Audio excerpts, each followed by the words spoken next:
lahat mga kapatid.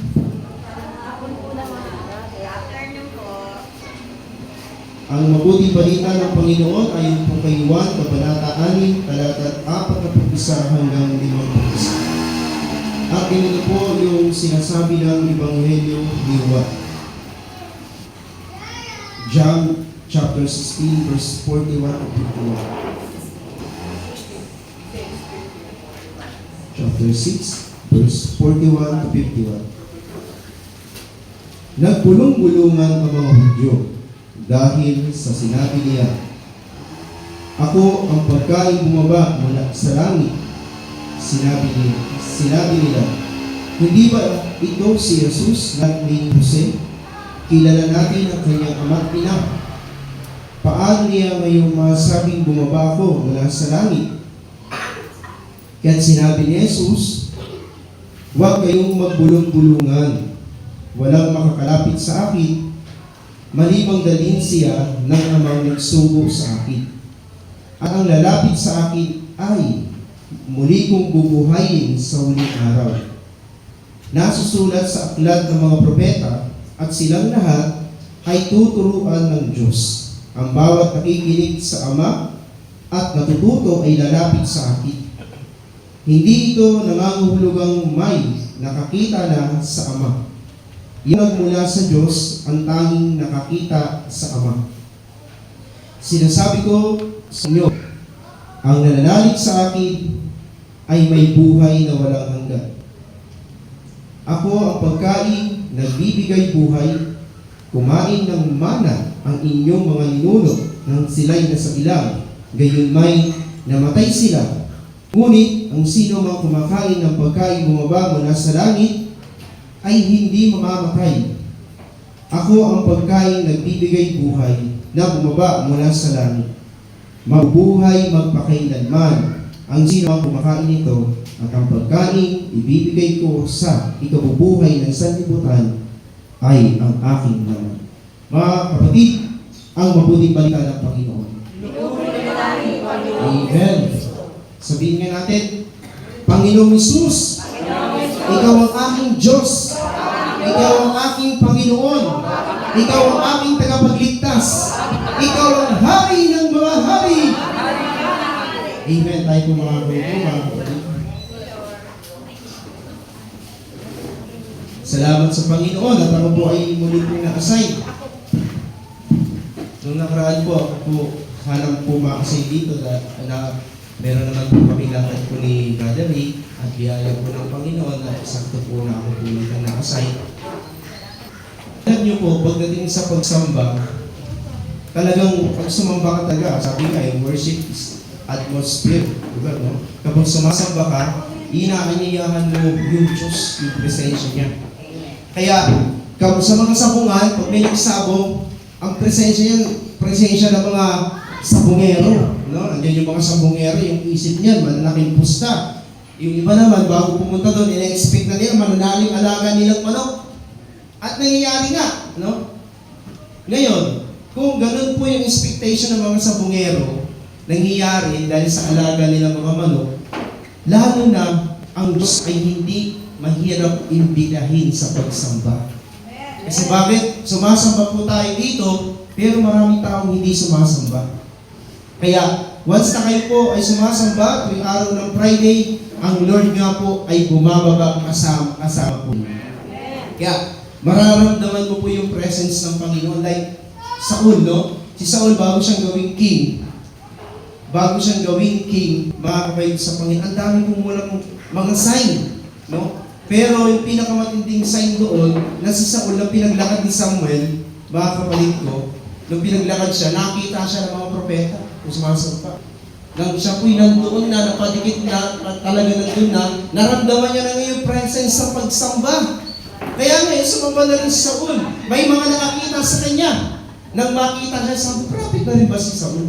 Ano? Ibig sabihin, once na ikaw ay nandito sa loob, matigas lang ang puso na hindi makakaramdam ng presensya ng Diyos. Kapag nandito ka, parang wala kang nararamdaman, you are dead. Ikaw, patay yung spiritual mo. No? Kanina bago po papunta dito, meron pong pumasok sa isip ko. Gusto mo i-share ko? Ang pumasok sa isip ko yung pinakamatinding chismis. Yung mastermind ng chismis. Sino yung sabi nila, babae lang, hindi. Isa ngayon, generation ngayon po, may upgrade. Ang pinakamatinding mag-chismis si YouTube at si Meta, yung Facebook. Kasi bakit? Pag ikaw nag-post ng isang post sa Facebook at nagustuhan ng friend mo, i-share nila yun at makikiusap pa sa mga kaibigan. Pakishare naman, ang ganda nito. Tapos yung friend nila, isasend nila na makiusap naman, ang ganda nito. Kaya sa 5 minuto lang, kapag ka nagustuhan ng mga viewers, 1 minuto lang, meron ka lang kakagad 100,000 views, mga kapatid ko, ganun po katindi. Ano ba ibig sabihin ng chismis? Ibig sabihin ng chismis, depende po sa nag-chismis. Ang ibig sabihin ng chismis ay pagkakalat. Ang ibig sabihin ng chismis ay pagpapaniwala. Ang ibig sabihin ng chismis, panghihikayat, no? Kaya kapag ka-chismis mo ay masama, mahihikayat mo yung mangmang na kakwentuhan mo, nasa oo nga. Pero kapag ang chinismis mo'y mabuti at napaniwala mo siya, yan ang magandang gamitin sa pagpapahayag ng salita ng Panginoon. Kaya minsan meron ako narinig, sabi niya, kung i-chismis mo na lang yung mabuting balita. Para kung siya'y mapaniwala mo, maaakay mo siya sa Panginoon. Sa gospel po natin, mga kapatid ko, ang napakalaking pagkakamali, sabi nga po ni Brother Rico, kasi siya po yung naipag-dread ko po kahapon, pag wala po si Brother Mike, lumalabas po siya, at ako po yung biyaya ng Panginoon, ako po yung nag-drive po sa kanya. Siyempre, nakakapakinig na rin po ako. Sabi niya, ang pinakamatinding pagkakamali ng mga religious leader, dito po sa gospel na ito na pinalaki niya, yung pinakamatinding pagkakamali nila, may nangangaral sa kanila, pero hindi sila sumangguni sa Diyos. Ang sabi po ni Brother Rico, mas madali sa kanila sumangguni at marinig yung pangungusap ng Diyos. Kasi bakit? Talagang tumutugad ang Lord sa mga sacerdote nila eh. Pero hindi nila ginawa yon dahil nakatis sila si Kristo. Di ba ito yung anak ni Jose na ang kanyang ina ay si Maria at si Jose ang tatay niyang karpintero? Doon na nakapis na sila doon. Ito naman po, na bahagi rin po ng gospel. Meron pong nagbabiral ngayon. Ewan ko lang kung napanood niyo yun tungkol po kay Pastor Ed Lapis. Passionism. Yun. Yung siya ang siya na yung tanongin niyo of illegal acts. Yung tinalakay po ni Pastor Ed Lapis doon about sa lalaking bulag na pinanganak. Pero nung matagpuan niya ang Panginoon, bigla siyang nakakita.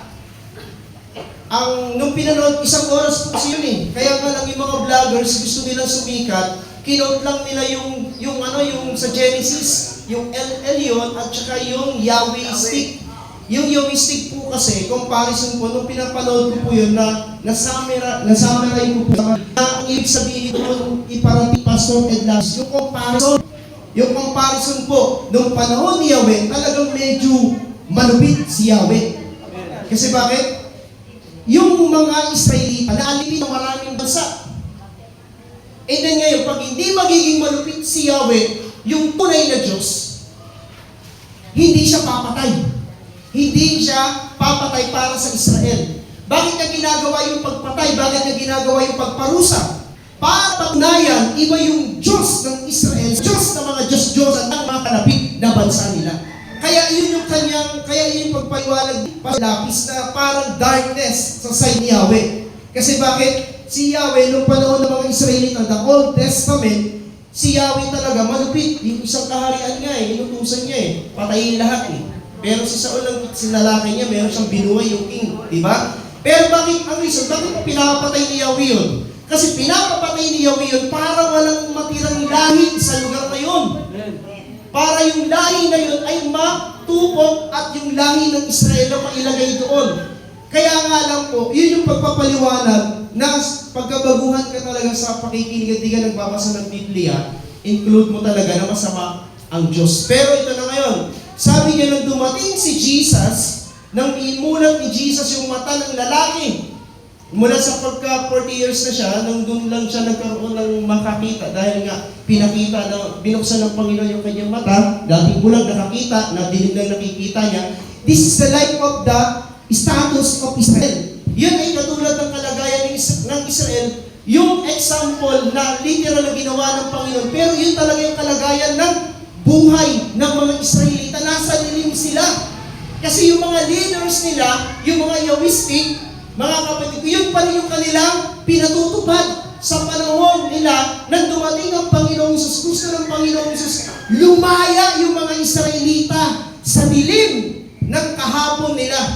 Kaya nga di ba ang Panginoon na nagturo, ang Panginoon na dumating ay grace, love, forgive. Kaya sabi ng Panginoon kung inaaway ka, ipanalangin mo yung umaaway sa'yo, ibigin mo yung umaaway sa'yo. Kung inuusig ka, patawarin mo. Kung inuusig ka, ipanalangin mo. Kasi bakit? Gustong ipakita ng Panginoong Isus yung different ng old at ng new. Pero hindi, dahil sa ganon, iba yung old, iba yung new. Hindi. Yung old at new ay hindi po nagkakaiba yan.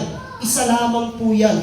At ang pagpapatibay ng new ay nasa old. Ang pagpapatibay ng old ay nasa new. Wala pong pagkakaiba yan. Wala pong different yan. At tinatalakay po ni Pastor Ed Lapis doon yung pagkakaiba ng pagpapakilala ng Diyos sa buong mundo. Sapagkat ang Israel, kapag sila nasasakop ng ibang bansa, madali silang nakukuha. Kaya nga gumagawa sila ng iba-ibang mga dambana ng mga Diyos-Diyosan Kasi bakit? Gusto nila makakita ng Diyos na nakikita nila. Yung tunay na Diyos nila nakikita. Pero nakikita nila yung kilos at gawa ng Diyos, ng tunay nilang Diyos. Yun po yung akin pong pagkakaintindi dun sa ano na yun. Kaya yung mga vloggers, si Neil, Brother Roger Magpapag. Binayata yung post. si Neil po, Post. Abang na si Brother Roger. ayun si Neil po mga kapatid sa Panginoon, yung vloggers na isa si Neil, yung ministry, tsaka yung isa pang mga vloggers, ang tawag nila, meron silang tinatawag na yun, tsaka yung martializing, yung martializing, iginukumpara nila si Ed Lapis doon kasi yun daw si Ed Lapis, pero hindi naman po. Kaya kung sakaling nakarating na sa inyo yung chismis na mali na yan, hindi po totoo yun. Walang nagbabago kay Yahweh. Pinakikilala lang niya yung sarili niya sa Old Testament para yung mga Israelita at mga bansa na umaakit sa kanila, makita nila yung kakaiba, yung Diyos nila. Kaya nga nung sinakop nila yung Jordan, yung tumawid po sila para supin yung Canaan, yung lupang pangako. Nung sila ay tumawid doon, nasakop nila yun, natalo nila yung maraming hari, mga kapatid sa Panginoon, doon pa lang sa punto na yun, nakilala na sila. Nung sila inilikas ng Panginoon sa pagkakaalipin ng 400 years sa Egypt, habang sila naglalakbay, kinakatakutan na sila ng mga tao. Kinakatakutan na sila ng mga hari. Kasi bakit? Gustong ipakita ni Yahweh sa ibang bansa na iba yung Diyos ng Israel. Iyon yung kanyang kalupitan para magpakilala sa buong bansa. Ngunit ginagawa niya yun para rin sa benepisyo ng mga bansa na hindi naniniwala sa kanya. God used Israel para ipakilala yung kanyang sarili na ako ang tunay na Diyos at wala nang iba. Yun po yung dahilan mga kapatid sa Panginoon. Pag-usapan po natin yung gospel ngayon mga kapatid ko. Ang gospel po natin pag-uusapan ay yung salitang buhay. Dito po, pagkain po kasi, ang topic ko po, ang kain po ng sermon na ito ay topical expository. Nakatuon po ako sa buhay, marami po kasi kahulugan to. Tinignan ko po yung my swords na commentary. Ang dami pong sinasabi ng mga commentaries sa doon, sa my swords. Pag hindi ka mamimili, at hindi ka rin gagawa ng sariling bigay sa iyo ng Panginoon, malulula ka sa dami. Kaya siguro yung ibang mga leader na pastor, nagiging kulto na yung pangangaral sa dami nilang alam. No, mga kapatid, tulad ng sinasabi ng isang pastor na nagsabing Diyos na ngayon nagtatago. Di ba?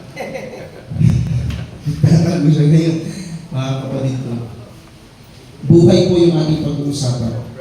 Ano po yung ang dapat gawin para makamit ang buhay na binibigay ni Jesus? Sabi po ng John chapter 10 verse 10, mga kapatid sa Panginoon, John chapter 10 verse 10, pumarito ang magnanakaw, si Satanas ang tinutukoy niya dito, pumarito si Satanas para magnakaw, pumatay at magwasak. Pero sabi ng Panginoong Jesus, ngunit naparito ako para magbigay ng isang buhay na ganap at kasiyasiya. Yung buhay na ganap at kasiyasiya, ito po yung sinira, winasa ni Satanas sa buhay po ni Eve at ni Adan. Kaya Panginoong Jesucristo dumating dito sa mundo natin para paliwanain ang mga tao. Siyempre, first, dito, yung gusto niyang paniwalain yung mga Israelita. Gusto niyang paniwalain yung mga Israelita na siya'y tanggapin na meron akong dalang bagong buhay.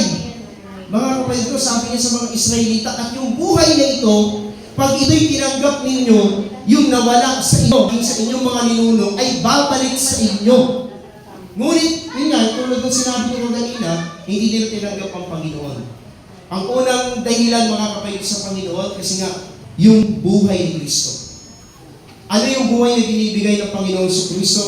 Una, mga kapatid sa Panginoon, yung siya ang pagkain. Sabi ng verse 41 and 42. Nagbulong-bulungan ang mga Hudyo dahil sa sinabi niya, ako ang pagkain bumaba mula sa langit. Sinabi nila, hindi ba ito si Jesus na anak ni Jose? Kilala natin ang kanyang ama't ina. Paano niya masabing bumaba ako mula sa langit? Yun po. Una, mga kapatid sa Panginoon, gusto niyang dapat paniwalaan siya at tanggapin siya ng mga Israel. Siya yung pagkain na bumaba mula sa langit. Kasi sa mga upper verses, sinasabi niya na yung aming mga magulang kumain ng manna. Mga kapatid, yung manna po na binigay sa kanila ng Diyos, kasi bago po magkaroon ng manna, yung mga Israelita na tumawid sila sa Egypt, nang pinalaya sila ng Panginoon, nakaramdam sila ng gutom. Noong nakaramdam sila ng gutom, sinumpatan nila ngayon si Moises, na dapat di mo na kami inalis doon sa Egypt, doon nakakain kami ng karne, nakakain kami ng masarap dito, mamamatay kami sa gutom. Ngayon, siyempre si Moises, as a human being, na-stress siya. Siguro kung meron ng BP doon at kukunan ng BP si Moises, ang taas ng BP ni Moises, sobrang mga problema dumarating sa kanya. Kaya ngayon, tumawag siya ngayon kay Yahweh. At si Yahweh nagpadala ng pagkain. At ito yung pagkain ng tinatawag ng pagkain ng mga anghel. Yung tinatawag na mana. At nung dumating po yung mana, nabusog sila at kumain. Pero may mga swapang talaga eh. Kumuha ng sobra. Pagkakuha ng sobra yun, inuud minsan yung mga binibili ng Diyos sa kanila ng pagkain, di sila sumusunod, inuud. Yun po yung gustong iparang ng Panginoon sa kanila na ako yung pagkain, pero hindi nila pinaniwalaan ng Panginoon dahil nga sa status ng buhay ni Jesus, mga kapatid. Pangalawa, dapat tumugon sa panawagan ng Diyos at ang lalapit sa akin. Sabi ng verse 44 and 45. Pangalawa, dapat tumugon sa panawagan ng Panginoon. 44 and 45. Wala makalalapit sa akin maliban na rin siya ng amang nagsuko sa akin, at ang lalapit sa akin ay muli kong bubuhay sa huling araw. Nakasulat sa aklat ng mga propeta at silang lahat ay tuturuan ng Diyos. Ang bawat nakikinig sa Ama at natututo ay lalapit sa akin. Ito po yung kinuha ko po yung sinabi ni Brother Rico. Sila po yung man of God, yung mga leader. Sila po talaga yung mga taong nasa loob ng templo na ora mismo pwede nilang sangguniin ng Diyos. Pero hindi nila yung ginawa. Hindi nila ginawa sa mangguni sa Diyos bago nila itakwil si Jesus. Yamang may mga prophecy, may mga propeta na sa Old Testament na nagsasalita na may darating sa kanila upang sila'y palayain. Ngunit hindi nila naalala yun sapagkat yung kanilang isipan at puso ay nabalot ng kanilang kasaysayan. Kaya nangyari mga kapatid ko, ibig na dapat sila'y tumugon sa sinasabi ng Panginoon na ito yung paraan para maranasan na yung bagong buhay na ibinibigay ng Lord sa pamamagitan ni Jesus Christ. Pero hindi sila tumugon doon na sila ay lumapit. Paano ba sila lalapit sa Panginoon? Sa pamamagitan ng, yun na natin point, sa pamamagitan ng paniniwala nila kay Jesus Christ. Makakalapit sila sa Panginoon sa pamamagitan ng kanilang pagtanggap. Kasi once na tinanggap nila ang Panginoong Jesucristo, mga kapatid ko, sila ay magiging followers of Christ and then sila ay magkakaroon ng bagong buhay. At yun yung ayaw nila, na makakuha sila ng bagong buhay mula sa lahi ng karpintero. Pero si John the Baptist, di ba? Ang dali nilang natanggap si John the Baptist. Halos lahat, maging yung mga Pharisees na nagkakapumipila para lang mabautismuhan. Merong mataas na antas na pinanggalingan si John the Baptist at meron siyang sinamahan na isang samahan, mga kapatid ko, na isang kilala sa Israel na kung saan mas mataas pa yung antas ng righteousness kaysa sa mga Pharisees and scribe. Kaya madali nilang pinaniwalaan. Pero si Jesus, di nilang madaling pinaniwalaan. Nireject talaga nila, totally nireject nila kasi nga sa status ng buhay nila. Kaya ibig na tumugon sila sa panawagan ng Diyos na paniwalaan sa Jesus at lumapit kay Jesus para magpaturo na kahit na ino-offer na ni Jesus yung pagtuturo, hindi pa rin nila matanggap. Kasi nga, iba yung kanilang gusto. Ang gusto nila ay yung pumapasa sa kanilang mga mata. Then pangatlo, mga kapatid ko, yung manalig sa Panginoong Jesus. Hindi nila pinaniwalaan, hindi nila tinanggap ang Panginoon, kaya hindi sila nagkaroon ng faith in Jesus Christ. Sabi ng verse 29, akin lang po tayo ng konti. Sabi ng verse 29, ito ang pinagagawa sa inyo ng Diyos. Manalig kayo sa sinugo niya, tugon niya. Tapos sa verse 30, ano pong kababalagan ang may papakita ninyo upang manalig kami sa inyo? Ano po ang gagawin ninyo? Yun na po yung kanilang gusto nila magpapakita pa ang Panginoon. Hindi pa ba sapat yung nakita nila?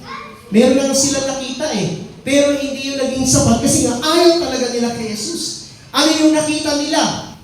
5 tinapay, 2 isda na tinaas ng Panginoon. Dito rin sa chapter na ito, na tinaas ng Panginoong Jesucristo. Mga kapatid ko, dumami. Nag-multiply po, dumami po mga kapatid ko. Nagkaroon po ng 500,000 na tao na lalaki na pinakain ng Panginoon bukod pa sa mga babae. Napakain lahat yun. At meron pang lumabis. At nang lumabis mga kapatid ko kay Kristo, nakita nila yung lahat. Pero hindi pa rin sila naniwala kasi bakit? Ayaw talaga nila na magkaroon sila ng hari at Diyos na galing sa lahi ng karpintero. Bisang ganyan din po yan sa atin po, mga kapatid ko. Bakit maraming church, Catholic, Pentecost, born again, minsan hindi nagkakasundo-sundo kasi sa status ng turo na ating kinaugalian. May magsabi na mamamatay akong Katoliko, mamamatay akong Pentecost, mamamatay akong born again, mamamatay akong INC, mamamatay akong daan. Kasi bakit? Yun na yung kanila na nakalagay sa isip nila. Pero, ang turo ni Jesus, walang ganyan. Pakinabang sa atin na magkaroon tayo ng samahan, na sinasamahan. Pero, hindi dapat ganyan yung pananaw natin. Kasi ang pananaw ay tinuturo sa atin ng Panginoon, open tayo sa lahat. Amen. Mga kapatid ko. At yun yung naging hadlang ko sa kanila. Second question po, ano yung buhay na ibinibigay ng Panginoon sa gospel po natin ngayon? Ano yung buhay na binibigay ng Panginoon sa gospel natin ngayon? Una, yung kanyang mga salita. Sabi niya ganun mga kapatid sa Panginoon, sa verse 27, akin po ako ng sa taas. Sabi ng verse 27, gumawa kayo hindi upang magkaroon ng pagkain na nasisira, kundi upang magkaroon ng pagkain hindi nasisira at nagbibigay ng buhay na walang hanggan. Ibibigay ito sa inyo ng anak ng tao, sapagkat siya ang binigyan ng kapangyarihan ng Diyos. Gumawa kayo hindi upang magkaroon ng pagkain hindi nasisira. Yun yung sabi ng Panginoon sa kanila. Kasi bakit? Sumusunod sila kay Jesus, mga kapatid ko, para makakuha ng pagkain ng sisira. Kasi ang balak nila, gawin na nilang hari ang Panginoon. Dahil sa nakita nila, siyempre nga kung si Jesus ang gagawin nilang hari, hindi na sila mauubusan ng pagkain. Isipin mo, 5 tinapay, 2 isda, makaka-create ng 1,000 of fish, 1,000 of bread, malilikaya yun. Kaya tinatangkasan mo huwag nang paalisin sa lugar na yun Pero sabi ng Panginoon, nung nakita nila ang Panginoon, nirebuke sila ni Jesus. Hindi sila ay ibinuwid ng Panginoon, nirebuke sila. Sinaway sila ng Panginoon sa pamamagitan na huwag kayong gumawa para makakuha kayo ng pagkain hindi nasisira. Kung hindi, gumawa kayo para kayo magkamit ng pagkain hindi nasisira. Ano ba yung pagkain hindi nasisira? Kapag ikaw ay naglaga ng baboy, kumpleto na yung nilagang baboy, yung tawag doon, sinigang. Sinigang kayo, nag-adobo ka, nilaga mo, maraming klaseng pagkain. Kapag yan, kahit na ilagay mo yan sa rep at tumagal yan, nabubulok din yan. Nasisira lahat ng bagay, nasisira, lahat ng pagkain nasisira. Pero yung inaalok sa kanila ng Panginoon, yung kanyang pagkain. Anong pagkain to? Yung kanyang salita. Sabi po ng Matthew chapter 4 verse 4, yung kinot ni Jesus Christ na nanggaling po sa Deuteronomy chapter 8 verse 3, na sabi po doon na hindi lamang sa tinapay nabubuhay ang tao, kundi sa bawat salitang namumutawid sa bibig ng Diyos. Yun yung unang-una na nakikita ni Jesus na kailangan nila. Kasi hindi naman talaga nagkulang ang Diyos ang pagpuprovide sa kanila eh. Kahit sa present time nila, nakaharap nila ang Panginoon, hindi naman nagkulang ang Lord eh. At hindi pababayaan ng Diyos ang Israel na pinili niya na mamatay sa gutom yung mga tao. Mga kapatid sa Panginoon, maliban na lang sila nagkasala, may mga time na ganyan. Noong panahon ni Eliseo, mga kapatid ko sa Panginoon, na halos magutom na sila, magkandamatay na sila. Meron lang 5 kung di ako nagkakamali, 5 ketongin na pinasumpong ng Panginoon yung kampo ng kanilang mga kaaway. And then, sabi ng mga ketongin na ito, na kung mamamatay na rin naman tayo, bakit di na lang natin pasukin yun? At kung hindi tayo mamatay, makakuha tayo, makakakain tayo, at ganun nga ang ginawa nila. Nung pumunta sila doon, mga kapatid ko, narinig ng Panginoon ang yapak ng mga kabahay, 1,000 of horses, at lahat ng kalaban nila nagsitakbuhan, at nasungan nila yung kampo, ang daming pagkain tuwa sila, at pinamalitan nila yung sahari, at lahat ng tao sa Israel na tayo ay nakain. Hindi sila pababayaan ng Diyos. Pero sabi ng Panginoon, isa lang dapat ninyong unahin. Gumawa kayo ng pagkain hindi nisira at ito yung word na sinasabi ng Panginoon sa kanila. At yun po ang sinasabi rin sa atin ng Panginoon. Kailangan lagi pong mauna ang salita ng Diyos. Huwag po tayo patamay-tamay. Kung nakakaramdam tayo ng pagkatamad, pag dumadalo, pag-araw ng linggo, pupunta sa church, pag-araw ng Friday, pupunta sa gawain ng Panginoon, pag patalo ka sa tamad, papatayin mo ang sarili mo.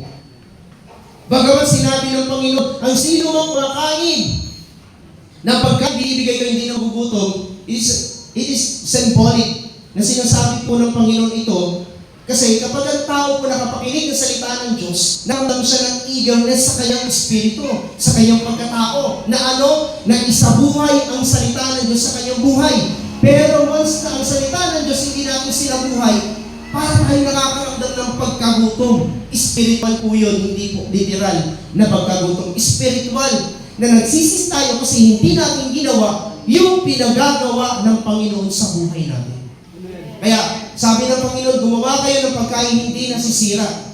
Sabi ng Panginoon, at yun yung kanyang salita. Kaya kung sa buhay natin, nagtatrabaho tayo, dami natin ginagawa natin yan for literal.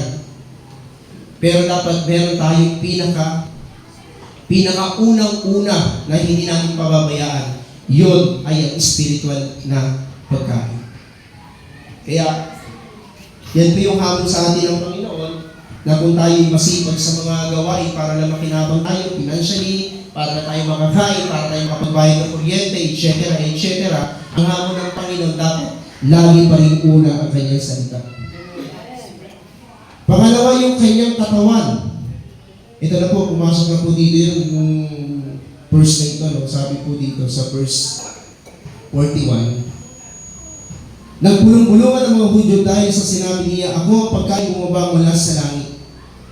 Yung kanyang katawan, titukoy po niya dito yung kanyang katawan. Mga kapatid sa Panginoon. Sa ilang, nagkaroon po ng pagkain galing sa langit. Pero alam niyo po ba kung bakit ginamit ng Panginoon yung pagkain, yung kanyang katawan? Kasi sa pagkain din, pumasok ang kamatayan.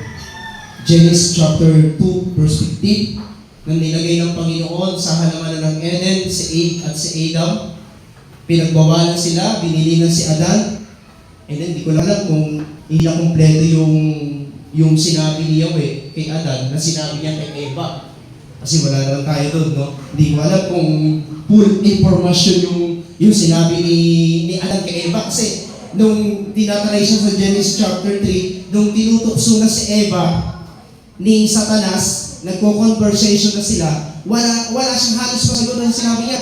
Hindi pa sa kumain daw kami, sabi ng Diyos, mamamatay kami. No, mga kapatid, yun lang. Kaya nung sa Genesis chapter 2, nung binili si Adan, mga kapatid, sa Panginoon, and then, si Adan may pinuntahan siguro or lagat ng mga prutas kasi hindi sila magkasama ni Eve. That time sa lawak ba naman ang halaman ng Eden? Ini-enjoy siguro at binibigyan ng pangalan ni Adan yung mga hayop. Kasi sabi ng Diyos, ikaw magbibigay ng hayop. Pangalan, lahat ng hayop pati sa tubig. No? Mga kapatid, binibigyan niya ng pangalan. Siguro si Satanas, dumating, wala si Adan. Kaya ito ngayong babae na kulang sa impormasyon na kung paano niya sasagutin yung tukso, sabi niya, basta sabi, kapag kinain namin yan, mamamatay kami. At duduno kami. Sabi niya sa atin, hindi totoo yan, hindi kayo mamamatay. Ito, mayroon pang isang vlogger niya, na isang anak daw yan ng prayer partner. Kasi nagtanong dun sa yung isang preacher na taga-Kalmana, nagtanong kay Bishop, napanood niya yung kukontray natin ito, kukontray natin. Kinontra niya na si Yahweh daw ay sinungaling. Kasi, nung kinain daw ni Eva at Adan yung bungang pinagbabawal, hindi naman daw matay si Eva at si Adan. Totoo daw, ngayon ang hindi nagsinungaling si Satanas. Dito na yun. Nilagay sila doon ng Panginoon, dito kinain yun, Eva at ni Adan. Ito po yung tanong ko po sa mga attendant. Namatay si Eva at si Adan o hindi? Huwag ba na sa mga pastor, tsaka sa mga may alam. Yung mga wala, yung sa mga ano lang. Tanungin ko po kayo, namatay po ba si Eva at si Adan o kinain po yung prutas? Ha? Sige po, Bishop, si Bishop, para alam. Namatay sa spiritual. Ayun. Kasi nagkaroon sila ng pagkakasala. Binigyan sila ng doon ng Panginoon. Hindi nila sinunod. Yeah, tama. Lahat namamahalaan nyo, pero huwag ito. Tama. Salamat po, Bishop. Namatay spiritual, but literally namatay din. Two kinds of death dumating sa kanila. Once na kinain ni Eva at ni Adan yun, namatay po sila. Kasi kawawis ng Diyos, Genesis chapter 2, verse 7, nilikha ng Diyos ang tao ayon sa kanyang kawangi. What God? Ang Diyos ay eternal. Ang Diyos ay walang kamatayan. Siya yung life, buhay na walang hanggan, nasa Kanya. At siya yung nagbibigay. Once na, nung kinain ni Eva at Adan yung bunga, namatay sila literally. Kaya nga, ang pinakamatandang tao na nabuhay sa mundong ito, sino? Anong edad? Matusalem, anong edad? Hindi ka handa kasi ako binaligan ko. Matusalem, nabuhay na 969. 969 siyang nabuhay, mga kapatid ko. Pero, namamatay din. Tama? Kaya, totoo yung sinabi ng Panginoon, nang kinain nila yun, magkakaroon sila ng kamatayan kasi nang hindi nila kinakain, nananatili sila sa halamanan ng Eden. At ang halamanan ng Eden, doon tayo nakadesign, doon tayo nakalagay. Pero nang kinain nila yun at nagkaroon sila ng kamatayan, inalis sila ng Diyos doon at inilagay dito ngayon sa mundo na ating inaapakan. Kaya nagkaroon po ng kamatayan ng tao. Ang kamatayan po ng tao, mga kapatid, sa Panginoon ay tayo umaabot na ng... Ngayon, meron na po ba kayo na balita na ang tao ay ngayon sa panahon natin, simula sa mga 19, meron ba kayong nakilala ng tao na umabot ng 200? Meron na ba kayong nabalitaan? Wala pa. 120, meron na, no? 120. Meron. 120, meron na. Pero 125, paano wala pa yata? Wala pa lang. Ganun na lang yung buhay natin. Ang dali. Kasi bakit? Yung pagkain na kinain ni Eva at ni Adan nagdulot sa atin ng kamatayan. Pero sabi po ng Romans chapter 5 verse 12, mga kapatid sa Panginoon, Romans chapter 5 verse 12,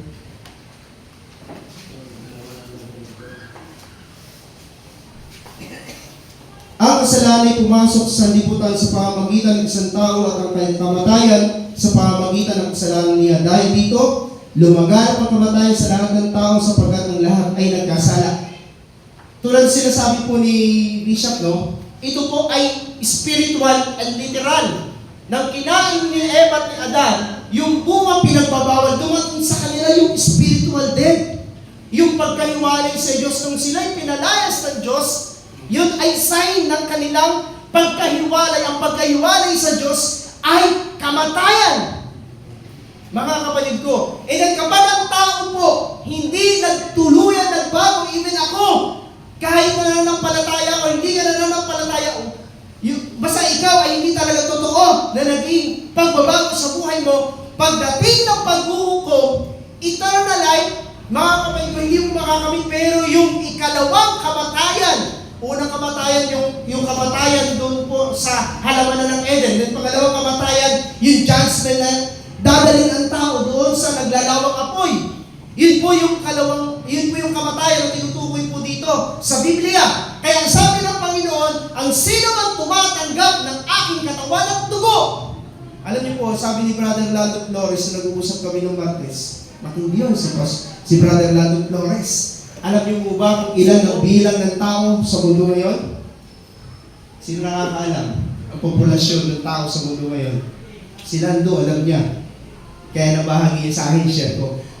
Kung sinabi ng Panginoon, ang aking katawan at dugo, ang aking naman, kailangan yung kainin.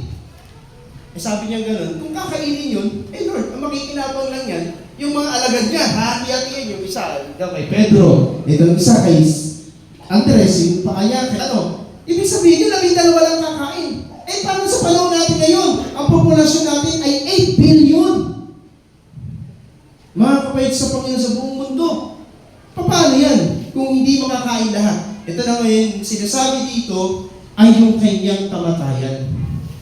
Nang ang Panginoon Jesus namatay sa krus ng Kalbaryo, mga kapatid ko, ang mga tao ay makikinabang sa Kanya sa pamamagitan ng, una natin mga punto, sa pamamagitan ng pananalig sa Kanya, paniniwala, na kapag siya'y pinaniwalaan, siyempre mananampalataya sila sa pamamagitan ng pagkamatay, muling pagkabuhay ng Panginoong Kristo. Kapag tinanggap nila ang gospel, ang Panginoong Kristo ay dumarating sa kanila, tinatanggap nila, kinakain nila ang Panginoon spiritually, and then spiritually then ay nawawala sa kanila. Dumarating sa kanila yung spiritual life na nanggagaling sa Panginoong Kristo. Kaya literal, spiritual, nandoon yung buhay na binibigay ng Panginoon.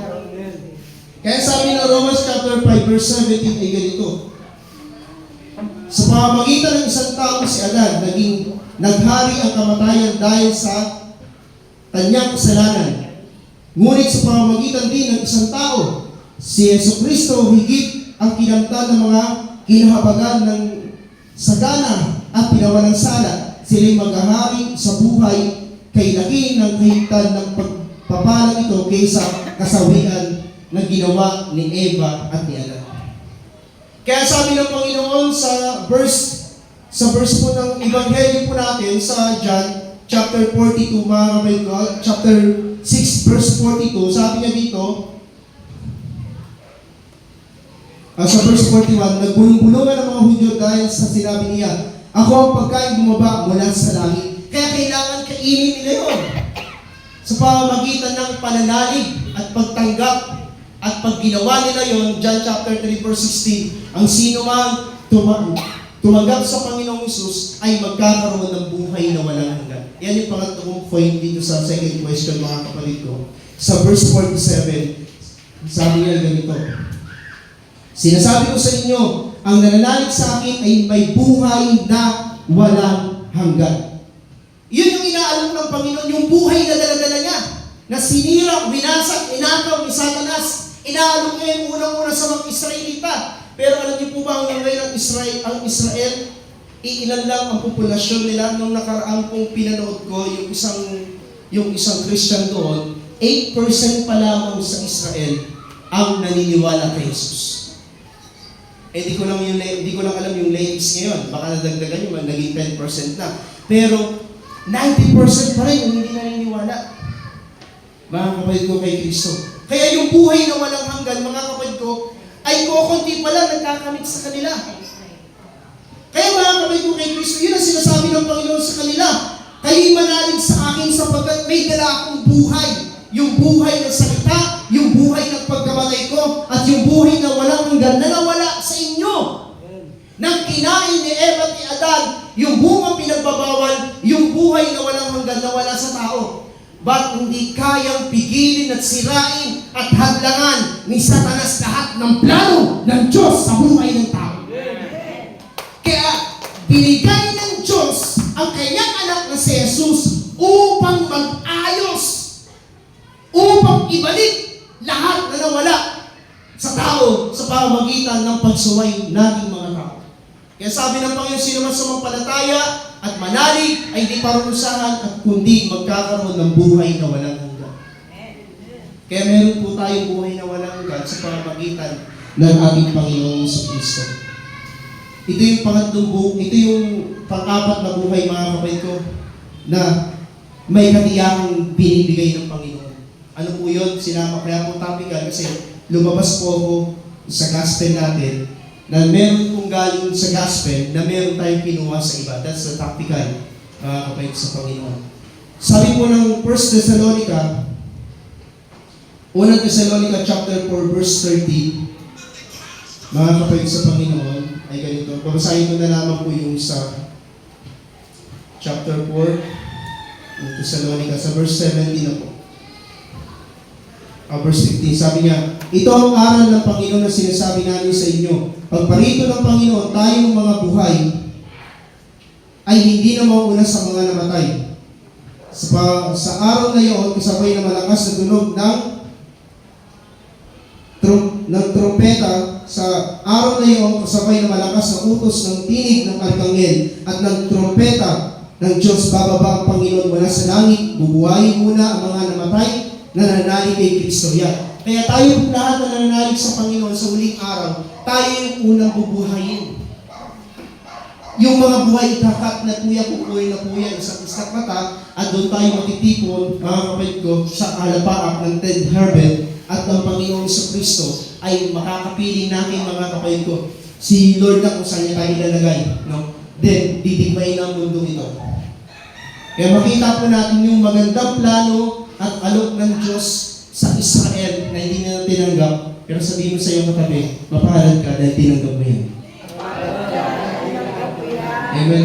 Dito na po ako magtatapos sa aking introduction sa John chapter 10 verse 10. Pumarito ang magnanakaw sa Satanas, pumarito para magnakaw, pumatay at magwasak. Ngunit pumarito ang Panginoon Jesus para magbigay ng isang buhay na ganap at siya.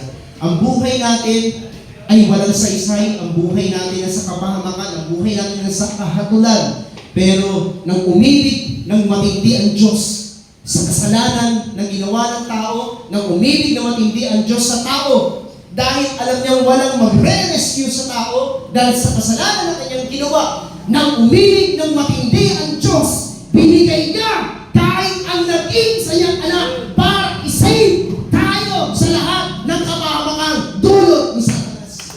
Lord, salamat sa iyong kapatihan. Hallelujah. Shikira bababasiya bababahan mo. Tayo mga katayo, mga kapatid sa Panginoon.